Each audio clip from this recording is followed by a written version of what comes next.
अस्सलामुअलैकुम, welcome to online मालूमात YouTube channel.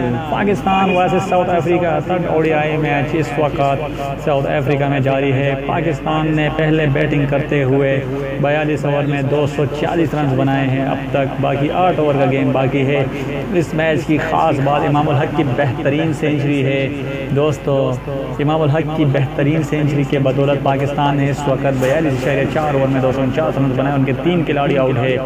Pakistan की जानिब से इमामुल हक और फ़खर जमान ने इनिंग्स का आगाज़ किया। इमामुल हक अब तक 101 रन पर बैटिंग कर रहे हैं, जबकि फ़खर जमान 2 रन पर आउट हुए। 10 गेंदों का उन्होंने सामना किया, जिसके बाद बाबर आजम आए। बाबर आजम और इमामुल हक ने बेहतरीन शराकतदारी कायम की, जिसके बाद बाबर आजम 69 रन पर आउट हुए। उसके बाद मोहम्मद हफीज़ आए और तेज़ तरीन 52 रन की इनिंग्स के लिए। साथ ही इमामुल हक अपनी बैटिंग जारी रखे हुए थे और अभी तक इमामुल हक 101 रन पर खेल रहे हैं। 115 गेंदों का उन्होंने सामना किया। 8 चौके शामिल हैं इमामुल हक की बैटिंग में। बहुत ही बेहतरीन ज़बरदस्त बैटिंग इमामुल हक की जानिब से।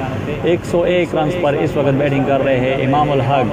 दोस्तों, इमामुल हक की ये सेंचुरी अल्लाह करे कि पाकिस्तान के काम आए और पाकिस्तान क्रिकेट टीम ये मैच बासानी जीत जाए और सीरीज़ में 2-1 से बरतरी हासिल करे। दोस्तों, अगर आपको इमामुल हक की ये सेंचुरी और पाकिस्तान की ये बेहतरीन कारकर्दगी पसंद आई हो तो इस वीडियो को लाइक और शेयर ज़रूर कीजिएगा। चैनल ऑनलाइन मालूमात को सब्सक्राइब करना ना भूलिएगा। शुक्रिया, अल्लाह हाफ़िज़।